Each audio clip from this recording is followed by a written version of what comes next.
Wonderful. So, one of the things that I feel like when Anna and I started talking about me doing salons for Interintellect, I kind of made a dream wish list of people I wanted to talk to, and Will and Dorothy were both on it. And then the fact that we were able to sort of do this together is fantastic. What I sort of love about both of your work is sort of combination of, I'd say, moral seriousness and also often being really sort of funny and engaging. And as I was rereading some of your scripts today in anticipation of this talk, that really came across. So just for a bit of housekeeping, I'd love to start out. I'll be asking you guys a couple questions first about theater. And your role as playwrights. Later on, we'll transition to your work on television, on Succession and Handmaid's Tale, etc. And then finally, at around a loose 6:30, we'll transition to audience questions, Q&A. So I would say for those of you listening, if you have questions as you think of them, drop them in the chat so that we don't forget them. We'll come back to them later. And then we will also have the opportunity to ask questions over video, should you so desire. So we'll sort of do a double Q&A for that. So this question is for both Will and Dorothy, and I don't know, you could rock, paper, scissors, whoever wants to answer it first. But I'm curious, when it comes to theater, what are the themes that you're obsessed with? Do you feel like you have the things that you come back to in your plays again and again and say, this is what I want to wrestle with? This is the sort of the one big idea, the one question, or is it a piece by piece phenomenon that each piece that you work on, you feel like deals with a different, whatever you're obsessed with in that moment? So whoever wants to answer that first, I will.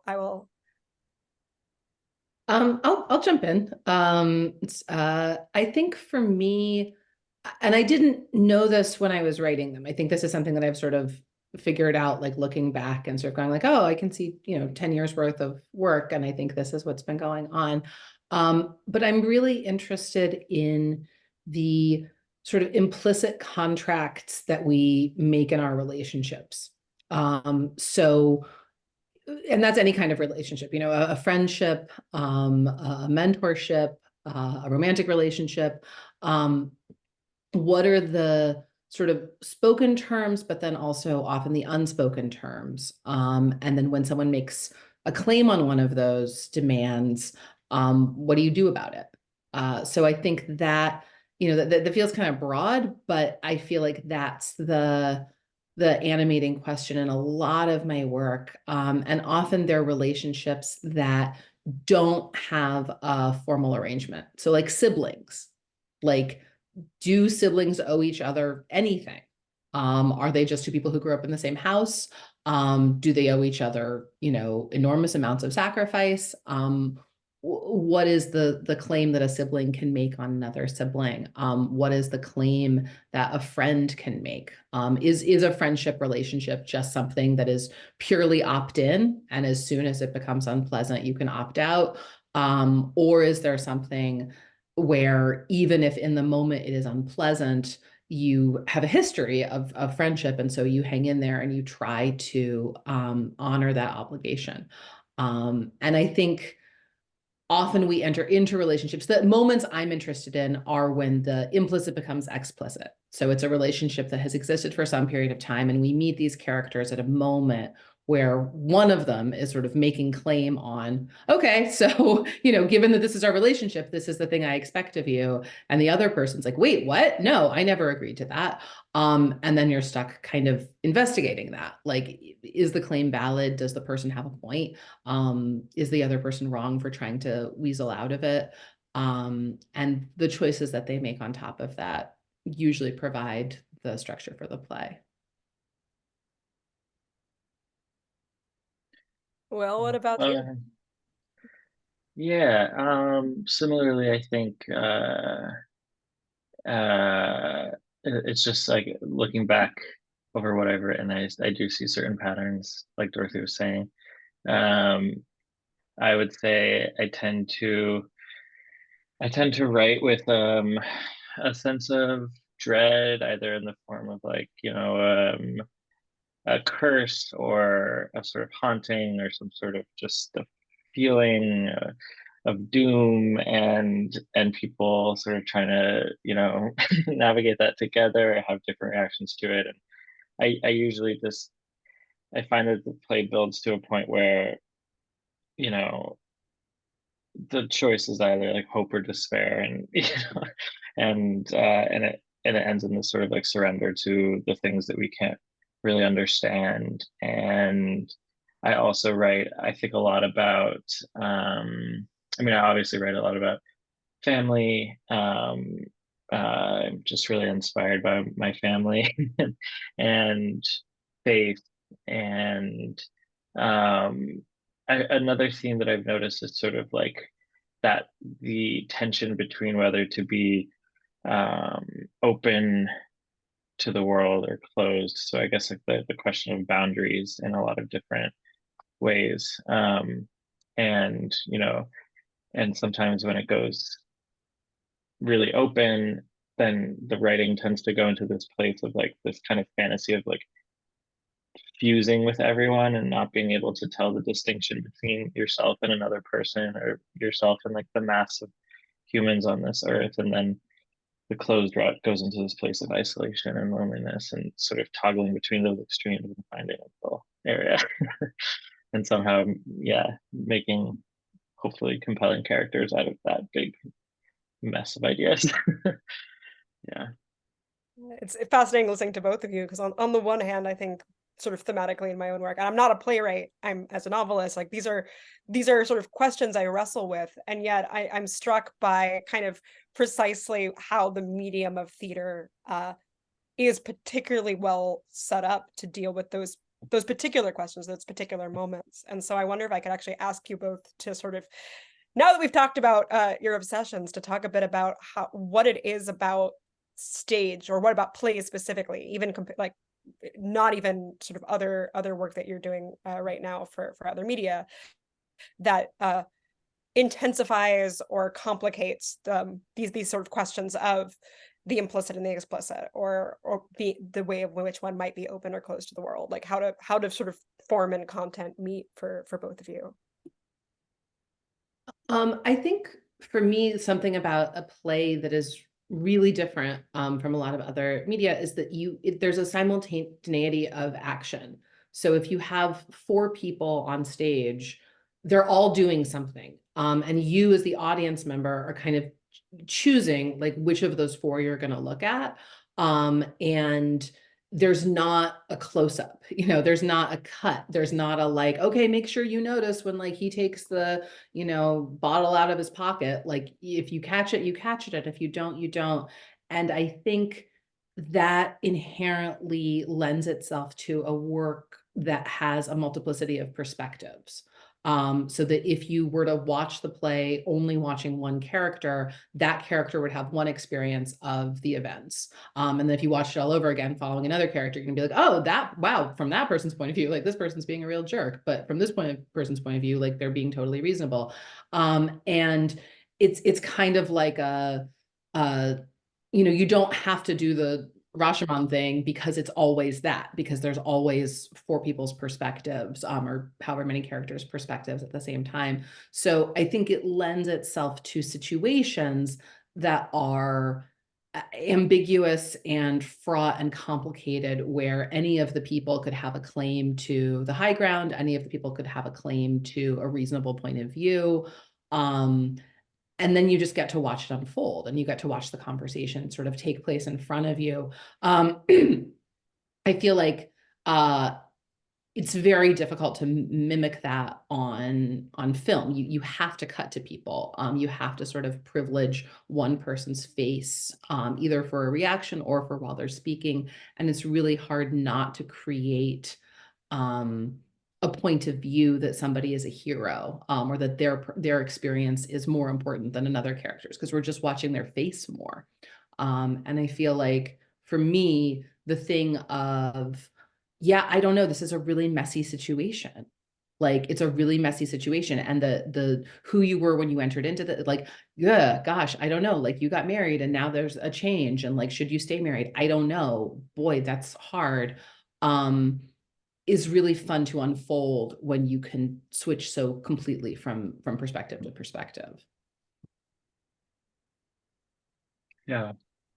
I agree with all that, and I think that's why my plays tend not to have a protagonist. Is there's something about there's some, even though, like, you know, classic dramatic Aristotelian structure teaches you you're supposed to have this like protagonist who has a, you know, I just I find it really hard to, it feels unnatural to me in my plays to have like a clear protagonist because of exactly that thing that Dorothy is articulating. It feels like a much more communal experience, and there is like that, yeah, that sort of choice of where to look. I think also I and this kind of, I guess, goes back to that question of boundaries. And maybe helps like situate me on like where I stand on the question of being open or closed. Is like I I do like how porous, you know, like that you're sharing the same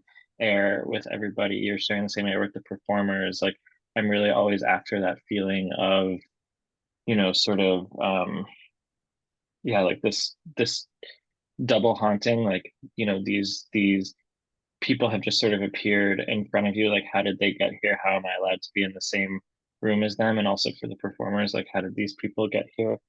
Why are we in the same space together? And you know, I don't really like immersive theater, and I don't imagine that I would ever like have audience like interaction in a play that I write, but I do kind of write with a sort of like unspoken like immersion in my mind. Like I want to feel like the full space is activated, and like people can feel the, you know, like anything could happen, that sense of danger, and also just yeah, shared air. I think there's like an inherent, it's immersive no matter what, and so I want them to feel kind of implicated, and I want them to remember what it felt like to be in that room. So I really like writing. Sometimes I don't enjoy it so much, but I do like the experience of like making an experience. I like crafting an experience for people. Um, Yeah. And I think I'll also say on that, because I agree so much. Like, I think, you know, the whole point is that there's other people there, and like you are exchanging, you know, molecules, and like someone in the audience is gonna breathe out and somebody on stage is gonna breathe, you know, their old air in. And it has to happen that way. And like if there were a screen there that only filtered out air molecules, like it would be worse. You know, like there does have to be that exchange. I think also theater, even if it's a very naturalistic play and there's a beautiful, you know, kitchen sink set and there's like running water, you know, from the taps, it's not a real house, right? Like there's a whole wall missing. Even if you have that whole couch, like there's another wall where the, you know, TV is, it's not there.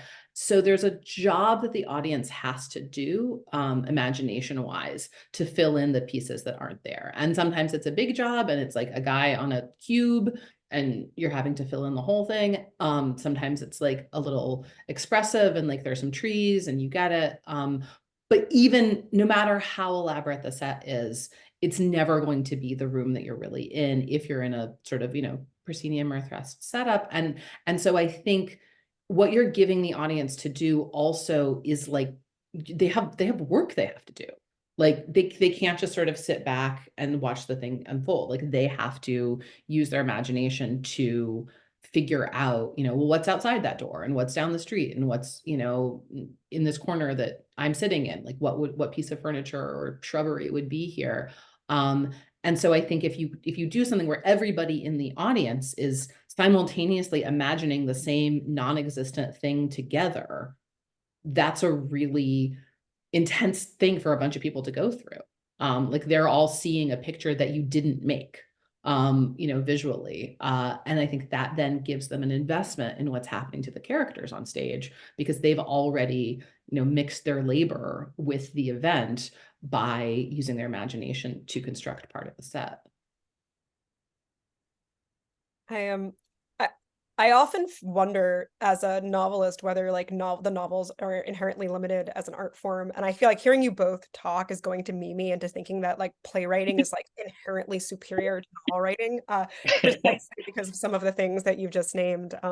I was put in mind particularly, Dorothy, when you were talking about the kind of the sort of the inherent rationalness of sort of the parallel nature of of different people's realities on stage, of like I don't know if you're or if you all who are on the call are familiar with like what Mikhail Bakhtin writing about Dostoevsky, but like the idea of sort of polyphony in a text, the way of a sort of the polyphonic voice as being um, one in which sort of we don't privilege one particular perspective, or one, there's not one hero and everyone else is just like an object in the hero's journey, which is sort of what I find repellent in like in all forms of art. I find repellent that tends to be like my own personal source of repulsion. But both of you actually in you sort of brought up what was going to be a later question, but I now want to make it now, which is Dorothy, you talking about the proscenium arch, Will, you talking about immersive theater and how you don't think you'd write it. Living in New York, I am very conscious, and I started out as a Sleep No More super fan about a decade ago. Like the novel I have that's coming out next week is actually about an immersive theater cult. So I'm invested in this, but I've been interested in how immersive theater, experiential theater, site-specific theater, and sort of then theater as experience have become increasingly common, at least in New York, often, and maybe I'm being unfair, as slightly commodified. You get to dress like you're in The Great Gatsby and take Instagram photos and, be part of the set. Could you both comment more broadly on kind of your perspective of this shift? Are there sort of artistically fruitful avenues that you are interested in exploring? Although, well, perhaps we've indicated that you're not, but could there be? Or sort of, should this be something that is sort of damaging to what theater is or is about or should be? I'll let Will go first. I keep going first. Sorry, so I don't think I quite understood the question. So like specifically these other kinds of theater. Yeah, and their popularity and in sort of increase the way in which, and you sort of, perhaps this is my own perspective here in New York, the way in which more kind of market share theatrically is becoming dominated by sort of immersive theater as experience, site-specific theater, or theater that is experimental in ways that, and again, I'm betraying a bias here, could be considered like you, the audience member, are the main character of this experience. Yeah, yeah, I remember you wrote about that in your book, Strange Rights, a little bit as well. That was really interesting. I don't know. I mean, to each their own. It's kind of how I feel about it.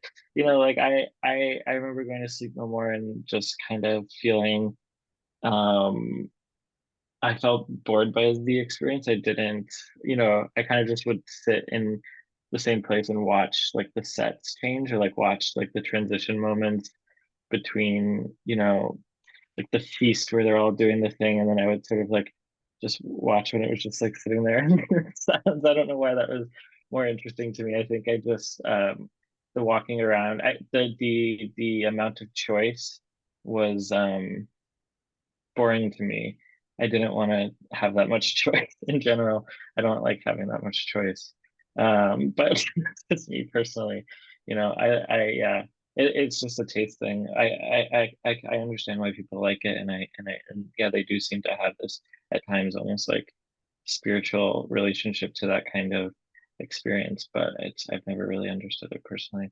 But you know, I don't know if it's corrosive or anything. I don't think. I think they're kind of different art forms.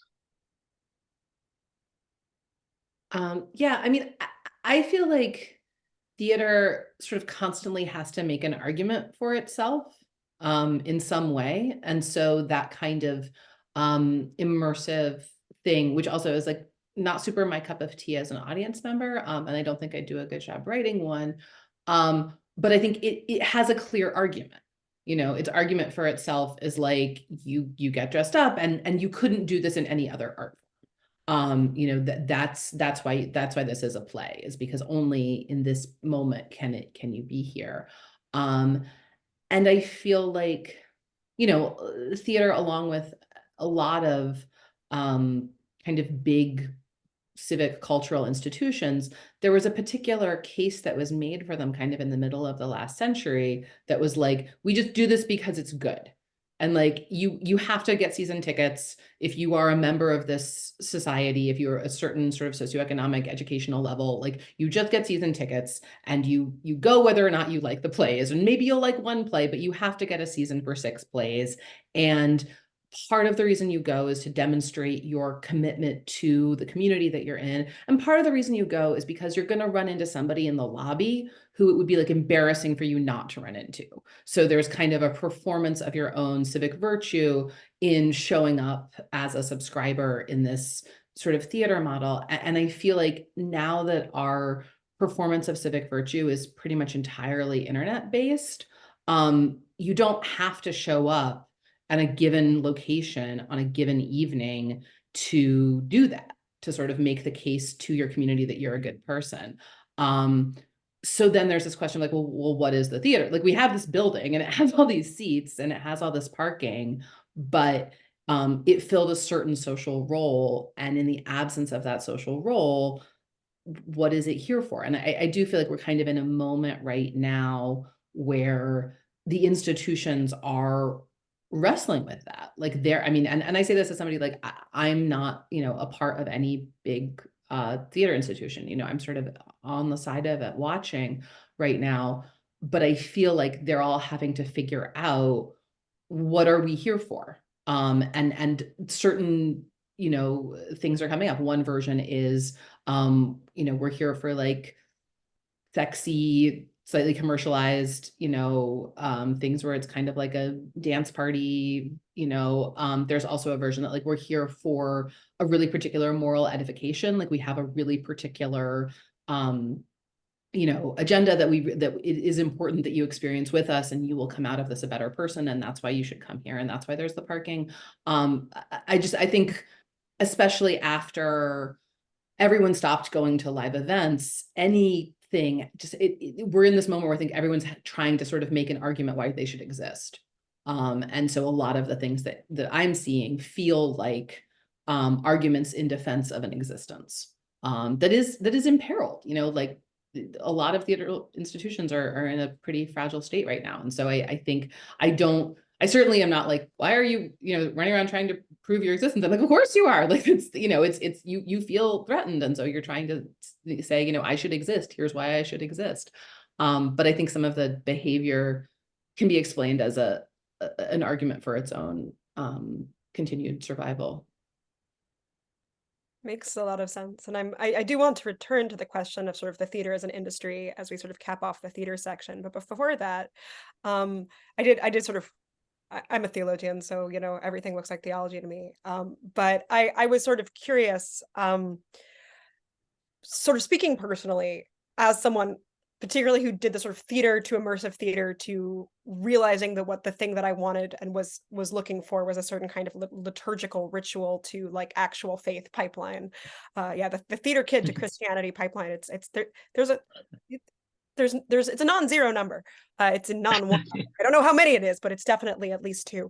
But I'm sort of curious, and this is something I have. Well, you know, thanks for the shout out. This is something I've written about in my nonfiction. The degree to which the theatrical experience and theater more broadly, and particularly now the sort of immersive or experiential version, where religion fits in. I am reminded every Sunday, or, you know, most Sundays, it really should be every Sunday, how much the kind of experience of being in a church is for me it is a kind of theater. And I don't mean that in a sort of just, I mean, I mean that in the sense both of participation and of witness. And, especially I'm, high church enough that it's on the cusp there, really. And I'm curious about the role of the sacred for both of you, both in terms of the content of what you've written about. I know both of you have written about religion and faith in different ways, but also in terms of the sense of the medium itself as being engaging with the sacred.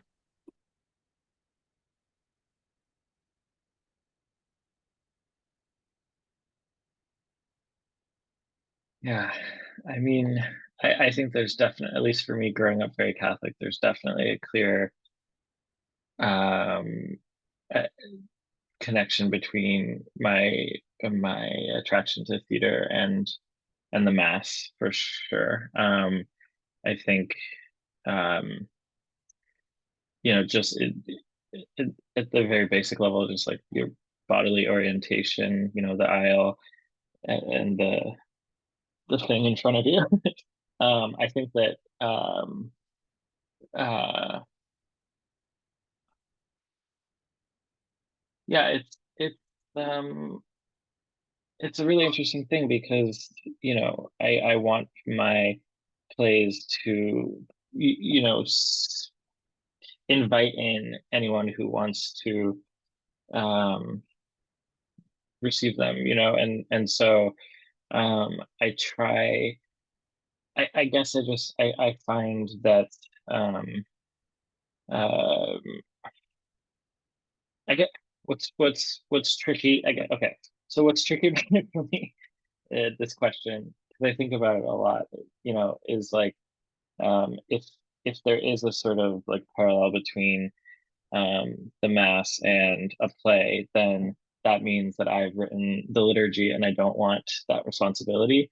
And so I, that is also like ties into my um, aversion to plays that feel like sermons, that feel like they're preaching at you, etc.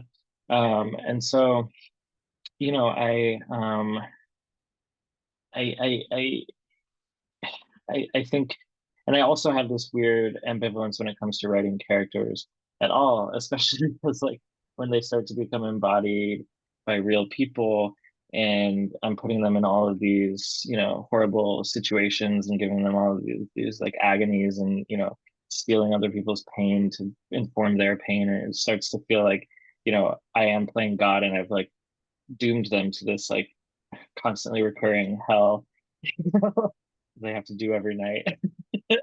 And so yeah, I don't. I guess you just like tapped into like a real question that I have as well, and I don't really have anything smart to say about it other than like, yeah, that's the shit. Yeah, I mean, I'm sure that for me, the like, experience of growing up religious has a ton to do with, you know, uh, becoming interested in theater. I also feel like, at some point I looked around, the whole community of people who were in my playwriting graduate program all 3 years, and like everybody was either Catholic or Jewish, and I was like, well, that's not like an accident, like something is happening here, right? Like that's not, demographically likely, except if there's some sort of thing that has made us all think that this is a good way to spend our time.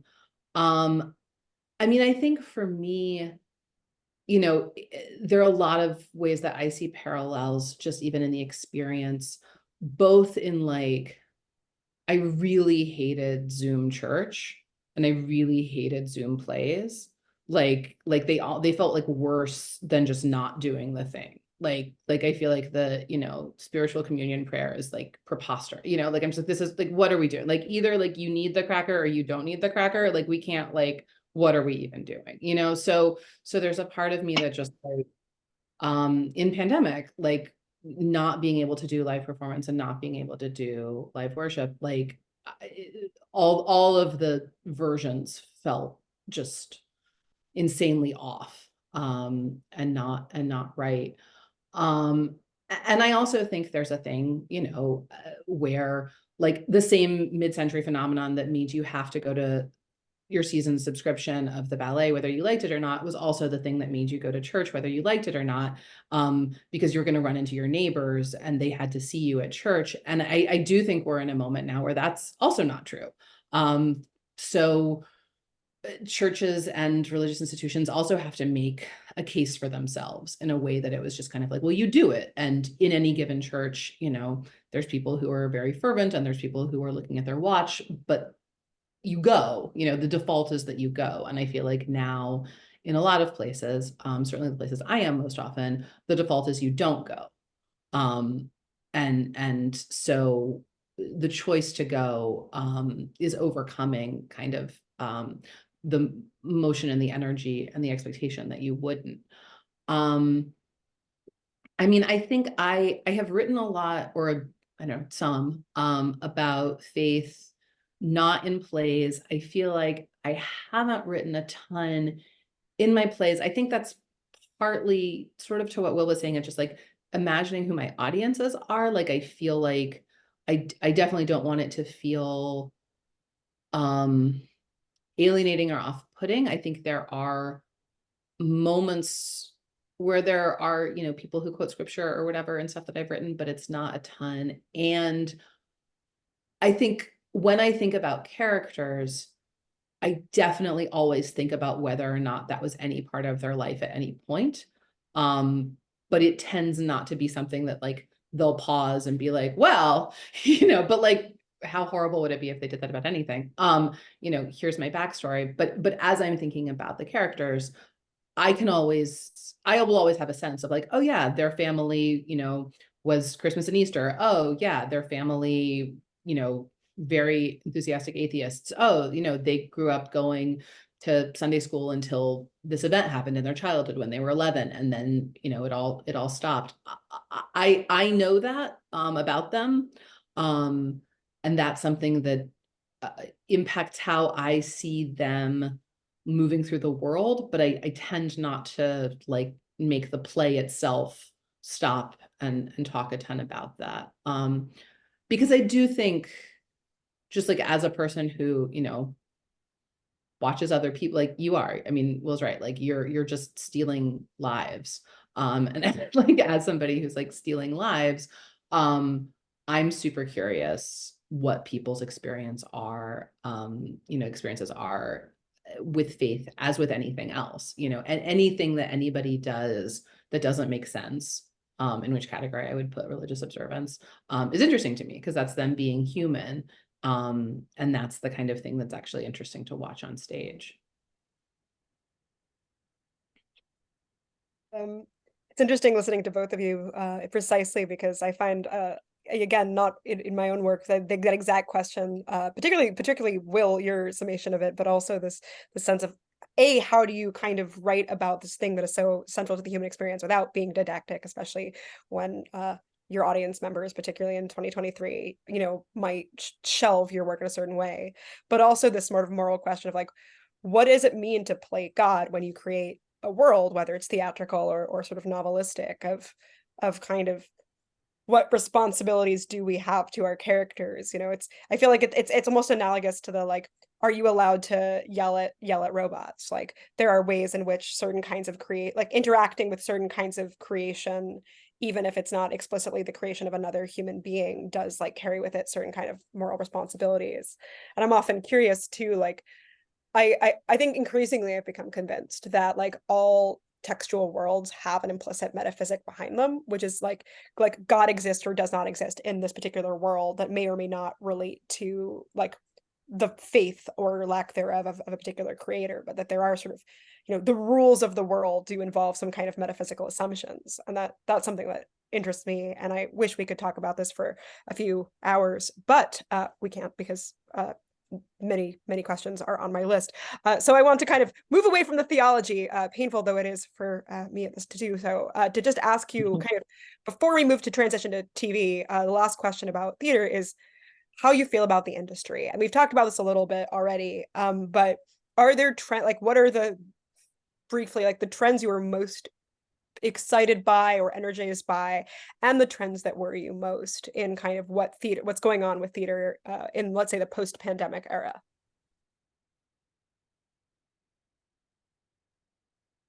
Hmm. Yeah, there's definitely things that worry me. Um,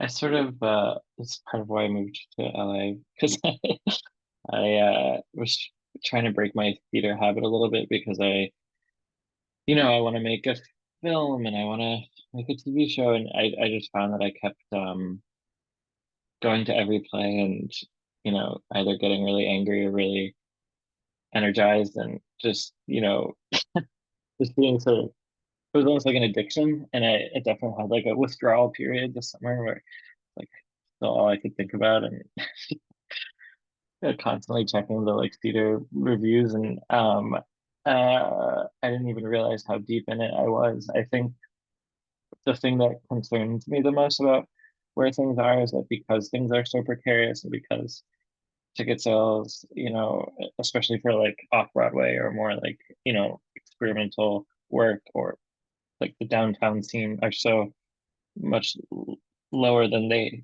have been. And there's like fewer opportunities for emerging writers, and fewer like writers groups or play, incubators.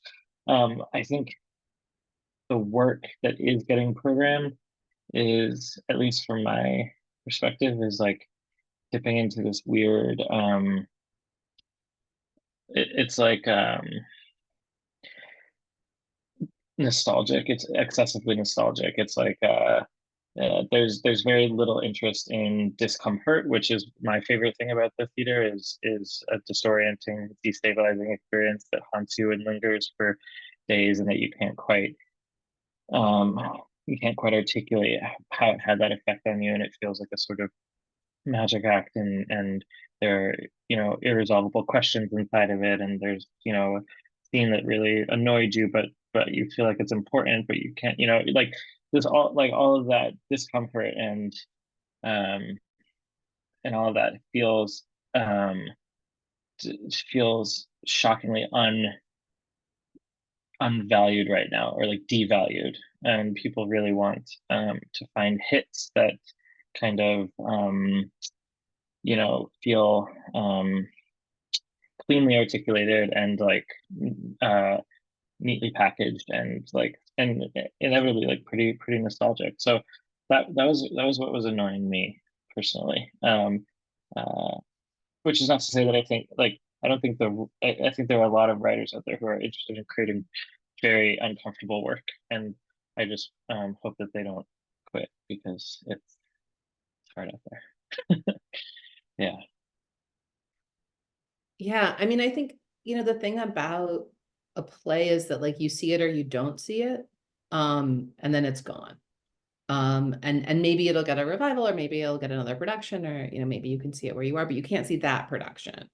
And that was really painful for me. I mean, when I moved, was this feeling of like all these events are happening and there is no way that I can't just like put it in my queue to watch it late. Like I can't catch up on it. Like if I didn't watch a TV show that everybody watched, at any moment I can go back and be like, okay, now's the time.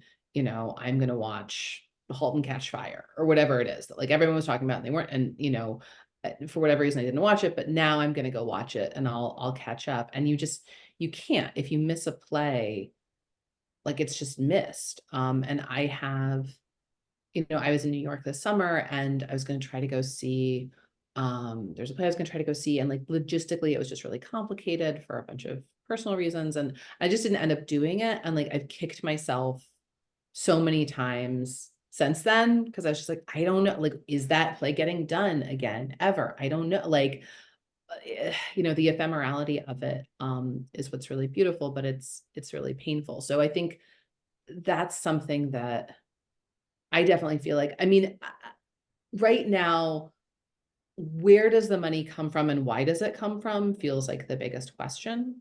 And if somewhere like, you know, the public can have a Hamilton and is still laying off a bunch of its staff and is still, you know, not doing under the radar. Like that, I don't know how the numbers work, but it feels like the numbers should work in such a way that if you have a show that, you know, runs on Broadway and then tours and then goes everywhere, like you should be able to use that to fund the experimental stuff. And so if it's not working like that, I don't know.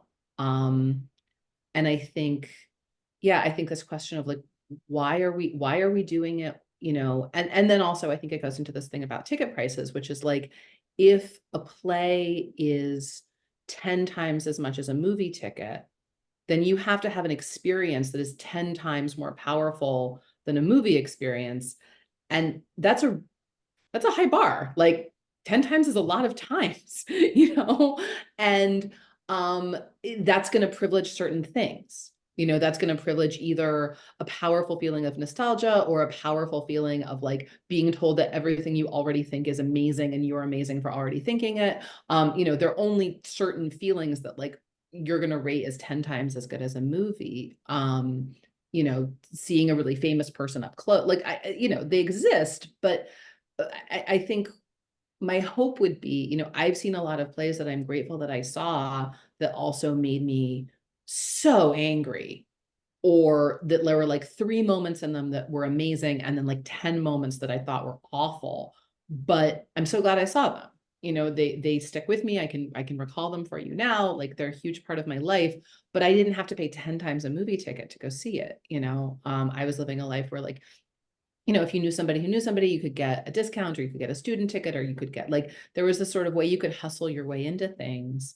And so the experience, like the barrier was pretty low. And it, you know, all it really was costing you was like some amount of money, but mostly your time. So I don't know. I don't know what is on the other side of this. I'm trying to not do predictions like in any form of life.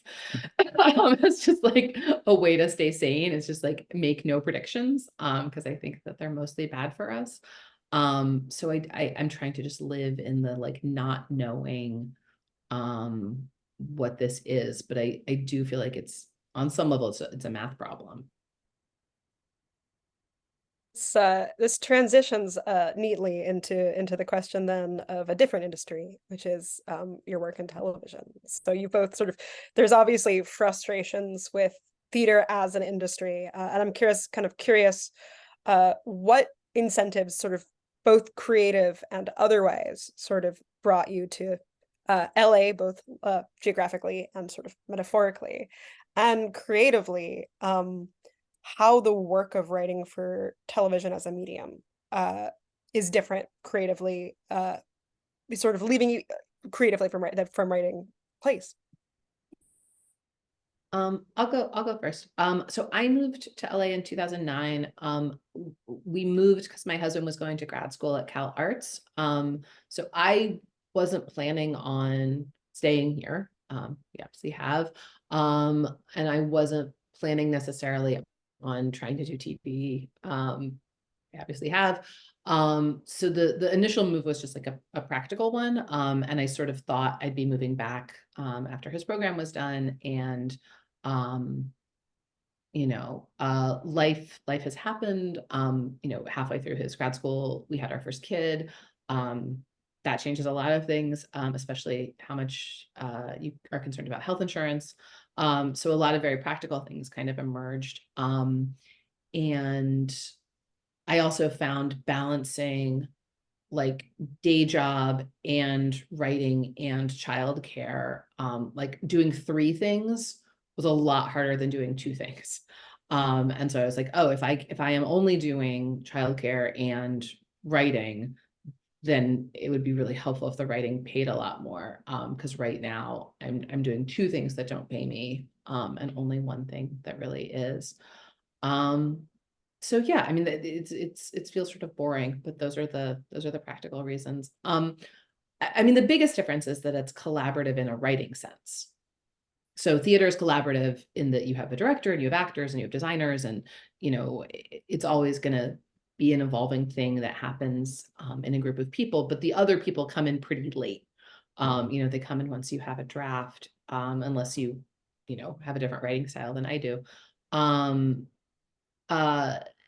So I think that that's the first thing about television. It's just like there's 8 other people who, or 5 other people, or some number of other people who are in there from the very beginning. I, I also think I have found sort of the opposite of what I was saying about how, in theater, all these things are happening. And so you sort of have this complexity of like one very complicated moment. In television, often the complexity is a layering of a bunch of moments, which can have individual complexity, but which can only be so complex individually, but it's the stacking that creates the sort of tension. So it's like this thing next, like this scene is like this, but then you place it next to this scene, and then all of a sudden you're like, oh, that's complicated. That's, I'm seeing 2 things back to back. So it's not that one of them is simple and one of them is complicated, but the complexities take different forms. I also think in a play, it's bounded. It has a beginning, a middle, and an end. You're meeting people at the sort of most pivotal moment, the most interesting day of their lives. And to be maybe overly reductionist, I feel like a play is one thing happens and everything changes. So, like there's an event and then there's all of the like surrounding, everybody comes together and we have to figure out who's buying the cherry orchard. And then by the end, it's like, well, that guy's buying the cherry orchard. Well, now we know. But in a television show, you're expecting people to show up for a sustained commitment. So there's a lot of event, but the number of very large changes is smaller. It's bigger than 0. You can have a character die, you can have an event happen, but often what happens is there's lots of stuff, but when you look at where everybody is at the end versus where they were at the beginning, they're not that far off. They ran around going like, oh my gosh, the event, we have to deal with the event. What will we do with the event? But then by the end, it's like, strangely, we find ourselves like kind of sort of in the same place, only kind of moved along the board. Let's all come back next week and see, what's going to happen next.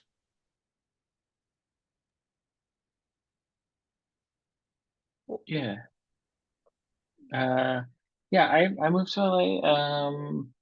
It was really like a decision that wasn't really inspired by the industry. I didn't feel like I needed to be closer to anything. Like I was on Succession when I lived in New York, and that writer's room was in London anyway. And so um, uh, it was really just I was, my fiance and I were tired of New York and wanted more space. And so that's really why we did it. It was like looking to the future, looking to like having kids and everything. And so it was really like a lifestyle thing. And it doesn't, and then I realized afterwards, like, okay, yeah, this will also help me like refocus some of my energies on um, really trying to get a film made, get my own TV show made. I have yeah, lots of irons in the fire, and it doesn't hurt to be out here, certainly. So it felt like let's just go for it. Let's take the leap.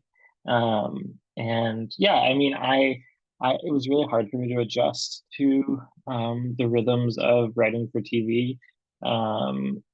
Succession is like the only writer's room I've been a part of so far, and it was like the best possible introduction into that. Like everyone was just like dazzlingly brilliant and funny, and they, it was also intimidating because they all, they were writing for this amazing TV show, and they also have known each other for like 20 years, and they're British, so there's that, and like so it's just like all of these layers of intimidation, but luckily they were all really kind and patient, and uh, eventually I got the hang of it. It's just like a totally different kind of thinking, a totally different kind of writing.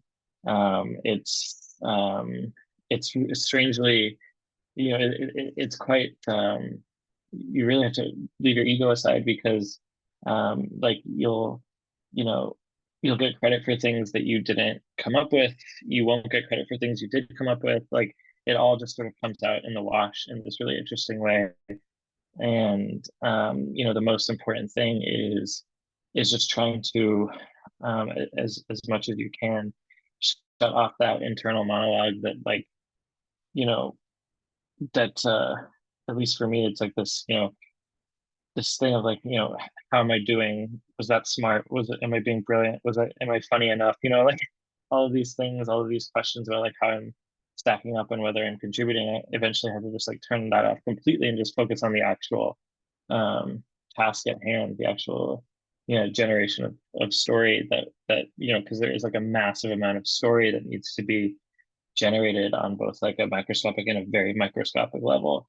And so, you know, Jesse, who created the show, just needed ideas, and he especially needed ideas that were related to the actual question he was trying to solve at that moment. Like, how do we create this transition in this episode, or how do we want to end this episode, you know? And there's so many like temptations at all times of like, oh, I want to get this idea in there that I have for the show in general, but like this is not a good time to do that. He is trying to figure out the end of this episode right now.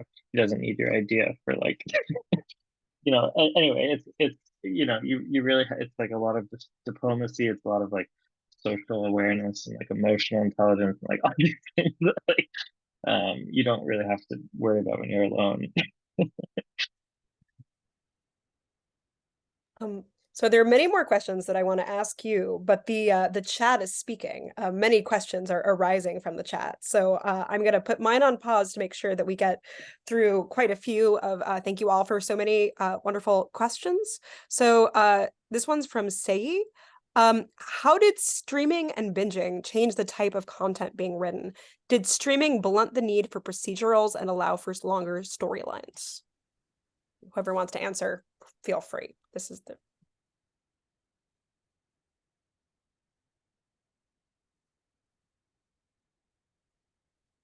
Dorothy's on mute. Dorothy, you're on mute, and I tried to tell you that, but I was on mute too. Sorry, I was coughing. I was trying not to cough. Yeah, I mean, I think streaming allowed for more plot, you know, to sort of, in the simplest of terms.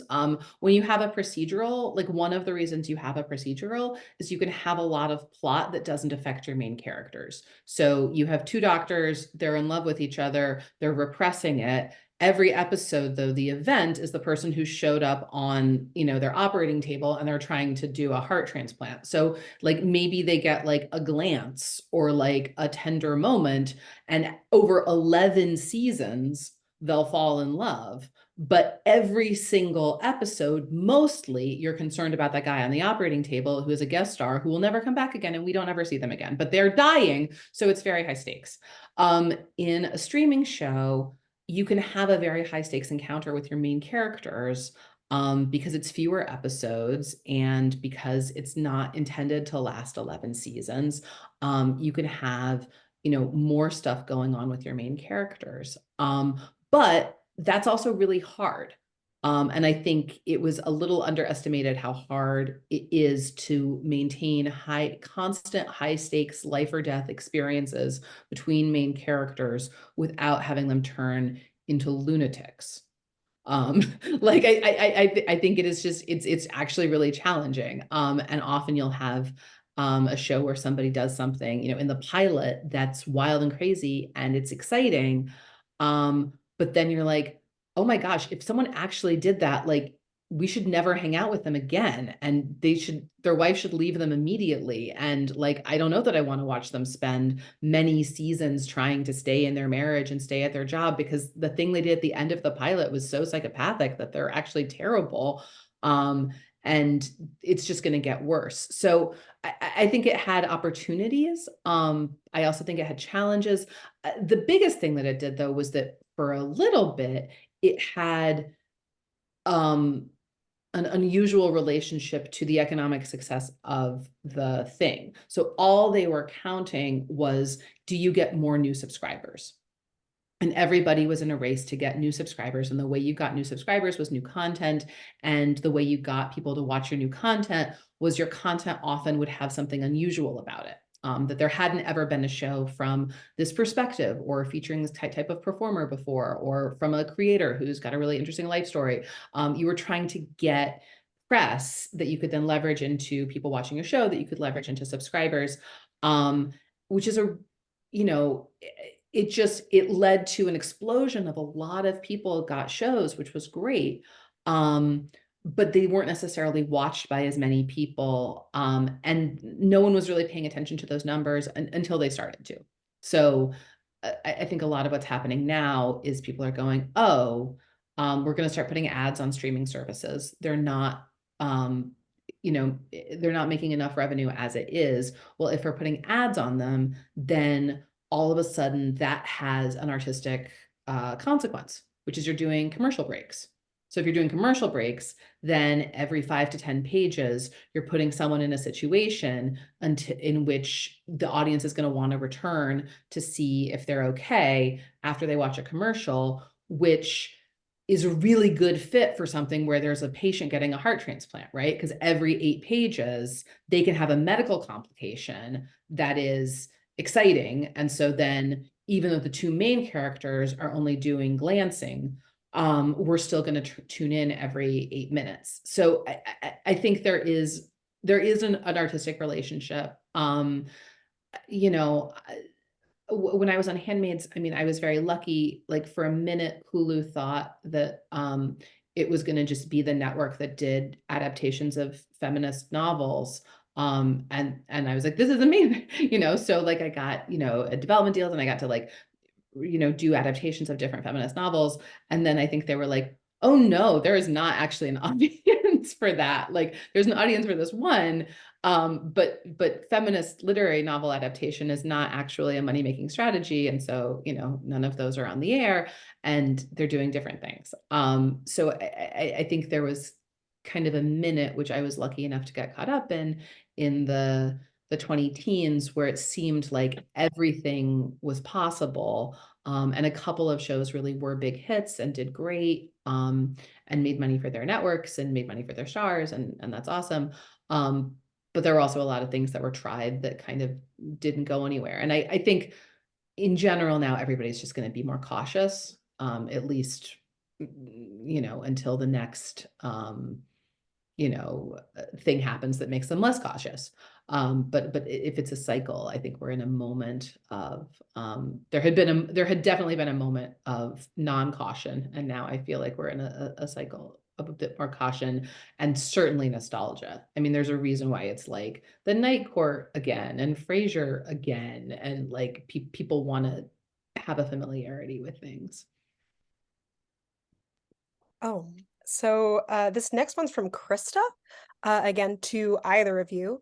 Krista asks, with television, how do you think about the overall story in terms of pacing? How do you balance the need for short-term payoffs and long-term story? I'll let Will take it.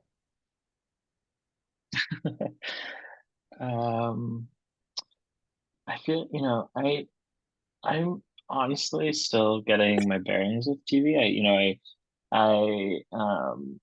I haven't yet. I think, the experience of being a writer on one show, very informative, but having something to compare that to with a different showrunner would be exponentially more informative.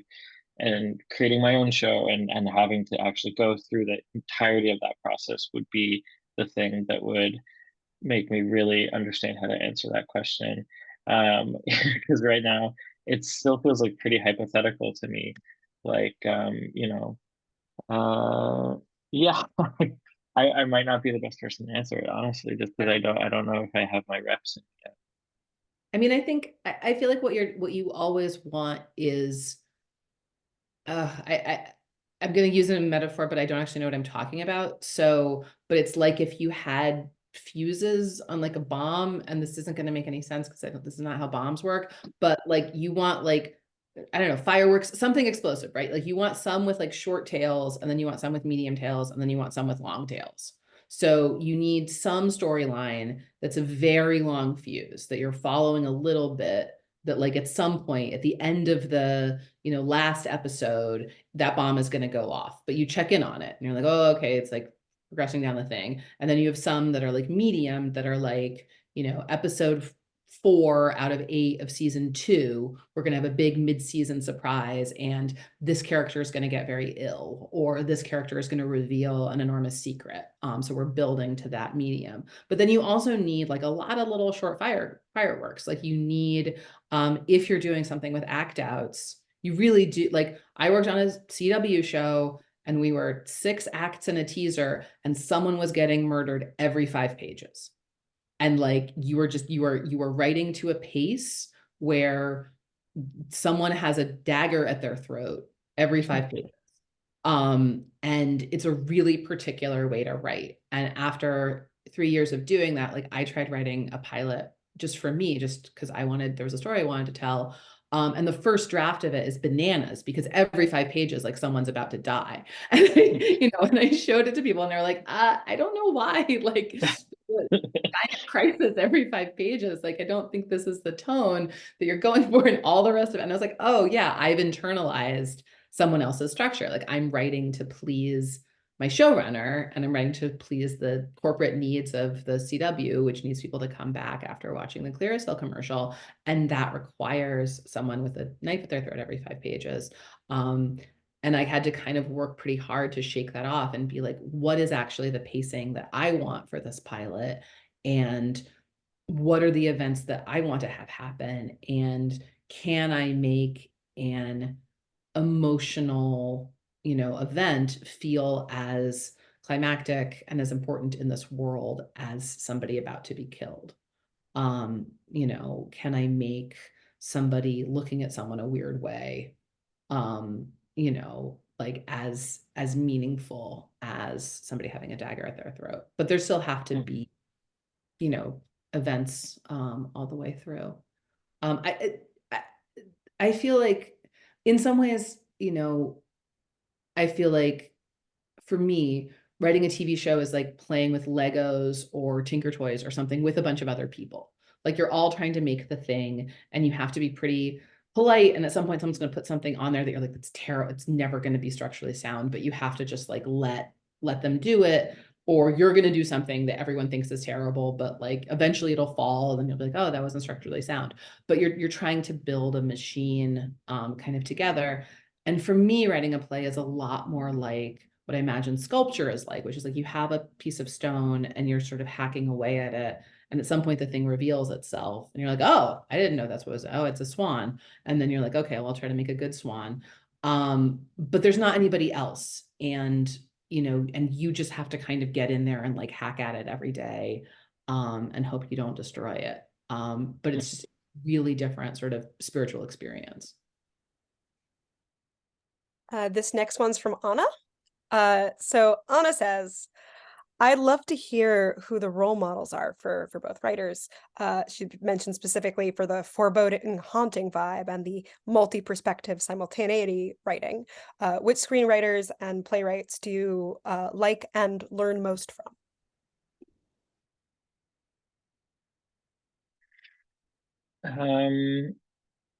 I learned a great deal from Carol Churchill's work. That's my answer. Yeah, yeah, she's the best. I also really like um, uh, a writer named Maria Irene Fornes. And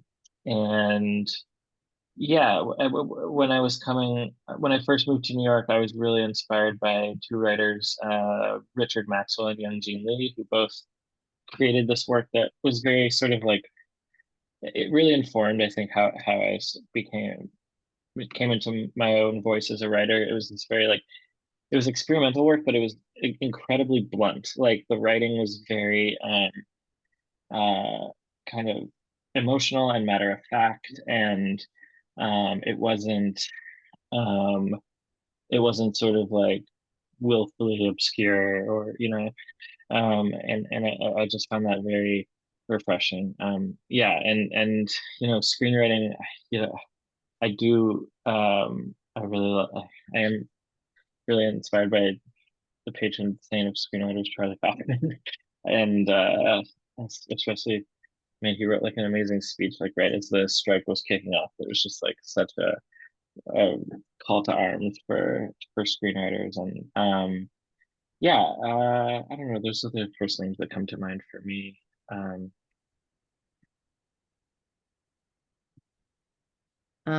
Yeah, I mean, Carol Churchill, I mean, I think to me, like looking at something like Top Girls, which I just think is the best play, it's so weird, formally, like she makes all these incredibly weird formal choices, but you're also always grounded.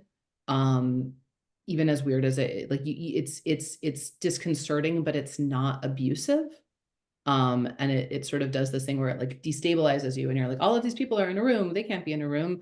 And it's like, and they're celebrating Marlene's promotion. Like, what, why? But it all makes sense. And I think the way that it talks about questions of care, specifically motherhood, feminism, and sort of economic systems, is just better. Like it's better than, I don't know, anybody else did it. And she did it first and she did it best. And we're all just sort of trying to follow in the wake of that and have a conversation where we can be like, what is it to succeed in a corporate environment versus caregive, but also that like caregiving is not presented as something easy or even rewarding, and sometimes the people you care for are not good or smart, and she just gets all of it, and so that's, I think that's just like the best play. um I feel like in filmmaking, I am interested in what, this is not something I am good at. So I try to watch people who are good at things that I'm bad at. Kelly Reichardt made this movie, Showing Up. And uh oh oh my gosh, I have to look up the name of the person for the movie that I'm thinking of, because it's also really good. I'm just thinking of just like people who make movies that are uh that have a visual style, because I think I hear things a lot more than I see them. So when I think about that movie, there's just all these parts where Michelle Williams is like making her art, and it's really unclear to me whether it's good or bad, or whether the movie thinks it's good or bad. And that's really interesting, that we're like spending all this time with this laborious process of this artist making this art. And then it's only sort of very towards the end where I ended up developing a huge fondness for the art that her character makes. But initially I was kind of like, she might be just bad at art. Like maybe the reason that like her career hasn't taken off is she's like not very good at art. But then sort of over time, like I ended up falling in love with it. There's this movie Leave No Trace by Deborah Granick, which also is just, it's very much about environment, very much about people in the wilderness. And I will always want to live in a world of like fast-paced talkers. And the kinds of movies that I'm sort of most immediately comfortable in are like just witty people speaking a mile a minute. And so I seek out movies where there's something slow or still or visual or subtle, and the people maybe aren't super verbal, because I think there's a lot I can learn from them. But it's not, it's not my comfort zone. But I loved watching those movies and just thinking about the women who made them. All right. This next one is from Kristen. Kristen's question is about process. Uh, and specifically starting for Will. I listened to an interview, Will, where you mentioned that you often suddenly get an intuition about the rhythm of a piece. And she's wondering if you can say more about that, and is it different from writing from TV? And then Dorothy, what does your light bulb movement feel like if you have one? So we'll start with Will. Yeah, I do often have a moment where yeah, past Will was correct when he said that. Yeah, and I have it for both. I have it for whether I'm writing a play or a TV episode or a movie. It's a really important moment, and it's very frustrating when it doesn't come, because usually after I have that moment, that means that then, I am able to enter like a sort of flow state with the piece, that the rest of it will come much more naturally than those um, early exploratory missions where I'm trying to figure out what it is that I'm doing at all. Yeah, I think rhythm is it's just like it's just everything, no matter what I'm writing, like how the thing moves, um I've talked about this a lot with theater, like that I'm very interested in breath with theater, and sort of getting the audience sort of breathing at the same rate, and sort of learning what that is intuitively together, and to the point where we're holding our breath at the same moment, or sort of like, you know, kind of breathing at a quicker pace together, with film and TV, because, I'm still at the point where I'm trying to get the experience under my belt, where I'm seeing things through to completion. I'm excited to see how that like pans out in a longer process. With Succession, it was interesting because I was trying to like mimic Jesse's rhythm, which is unmimicable, and so it's a lot of like trying really hard to have them talk in that way that they talk, and just sort of realizing that not only could I not really do that, but none of the other writers could really do it in exactly the way that he does it, because it's like completely inherent to who he is. And uh so yeah, I think, yeah, it's like and that's that flow thing. It's like it's getting to that point where the writing is unblocked, because it's like completely in line with something you understand very deeply without having to intellectualize it or think about it. And for me, like, no matter what the subject matter is, even if it's something that like requires a lot of research, or it's an adaptation and it requires consulting with the text, like none of that matters, or will slow me down once I've figured out what the rhythm is. Yeah. Um, yeah, I mean, I feel like maybe this is a cop out, but like often I mean, my light bulb is that like something is due. Like it's an obligation. I'm very good at meeting obligations. If I feel like I am beholden to you and I, owe you something, I take that really seriously, which is good and bad. So if I have a commitment to anybody for anything, then all of a sudden I'll find myself thinking of ways that I can fulfill that commitment. What's hard about that is that, when I was doing more theater, I had more theatrical commitments. When I stopped, then those stop. And so now, nobody is waiting for me to write a play. I mean, maybe if I did, who knows, maybe someone would do it, but I don't feel like someone is like annoyedly checking their inbox, being like, "Where is my play? Why didn't you send the play?" And they are for other things. So then I'm like, well, those are the things that it's going to get, my attention and my creativity. And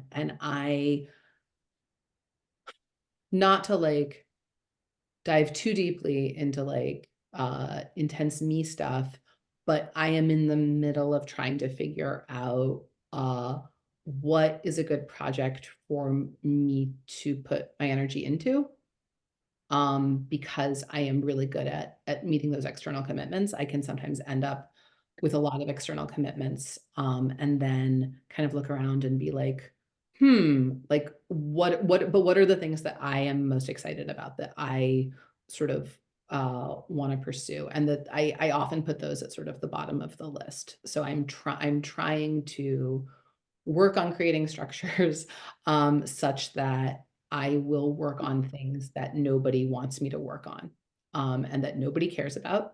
And they're not interesting to anybody but me. But I still am trying to find ways to do that. But that's hard. And I'm having a hard time with it.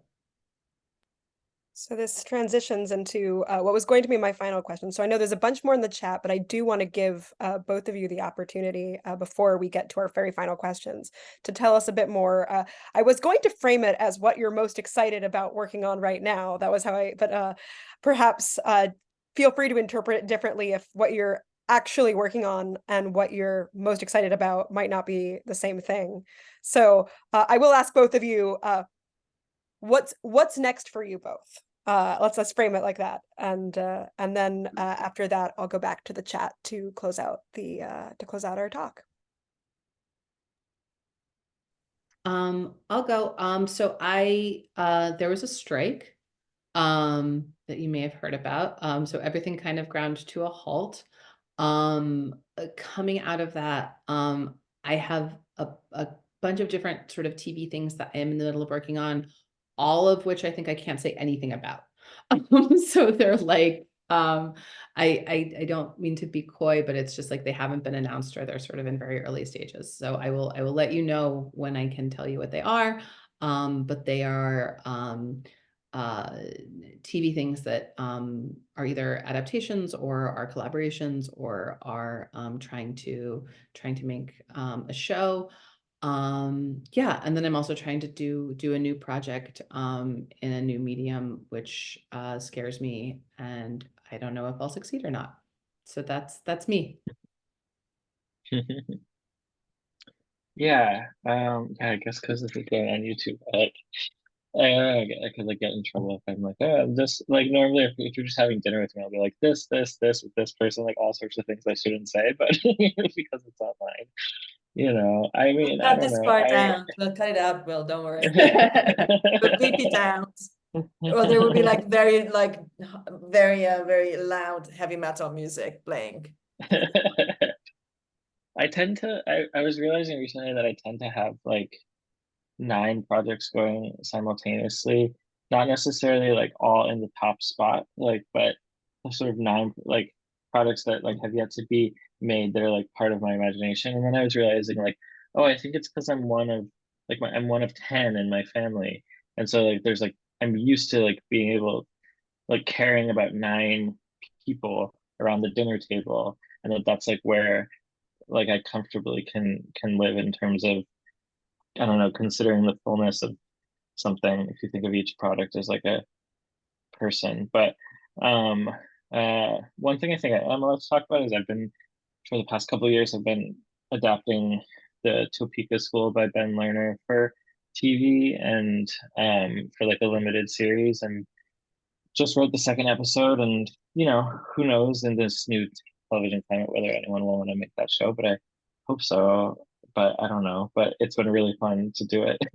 And then for in I was telling, I am adapting Demons by Dostoevsky for an opera. I'm writing the libretto for an opera for the Met based on Demons by Dostoevsky. So that's like they asked me to do that around this time last year, and I've been working on that. I've written the first draft. I'm working on the second now. Had never seen an opera before they asked me to do that, which now I have seen some.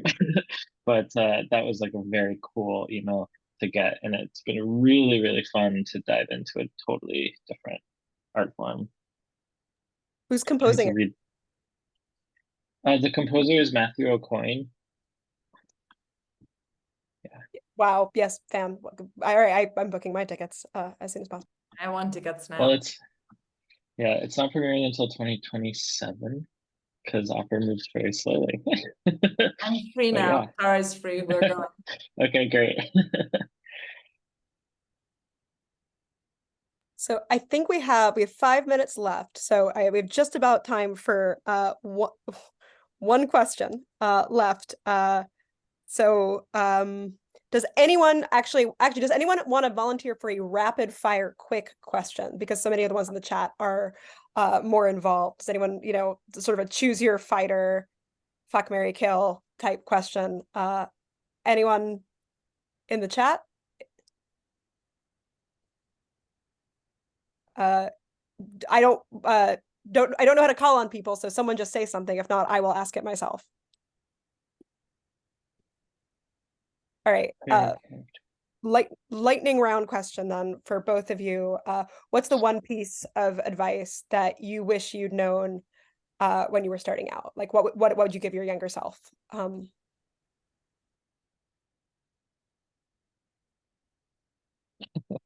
That's hard to answer, just like boom. I've thought about this. I mean, I think the thing it took me a long time to learn is that nobody is going to care about exactly the things that I care about except for me. And I am kind of uncomfortable with some of like the businessy side of things. And so I think I was looking for a long time for somebody who I was like, oh my gosh, I just need to get an agent, or I just need to get a blah. And then I was like, then that person will wake up every morning thinking all about me and what I care about, and they'll do all the hard work to make the things happen. And then I will just be able to like do the writing. And it's, I think something that has taken a long time for me to realize is that like nobody else is going to care about my stuff, and nobody's going to care the way that I do. Like they might think about things that I could do or want me to have a job. It's not that they aren't doing their jobs, but there's a particular thing that only I can answer about what it is I want to be spending my time on. And it was not a great impulse of mine to try to give that to somebody else. I was in a huge hurry to give that to somebody else. I wanted to find a collaborator or somebody who I could just hand the project of ambition to, because it was deeply uncomfortable to me to hold it myself. So I spent like years running around trying to give somebody else my ambition to take care of. And I think that was misguided. And it led to some bad decisions. And that's all I'll say about it for now. But like, just becoming comfortable with like understanding what it is that I actually want this to look like, has taken some time. And very short one from Chris Dex. Favorite character you've written dialogue for? Well, on Succession, my favorite character to write for was Roman. Yeah, he's really fun to write for. Yeah. Do you follow those GIF Twitter accounts like Succession out of context? It's Oh yeah. Well, thank you both so much for being here. Thank you all so much for being here in the post-Christmas come down season. And for all of your fantastic questions. In the chat, I have linked you to Dorothy's Twitter and Will's Instagram. So if you want to follow them and follow their work, you can do that. Otherwise, thank you all so much. Happy holiday season.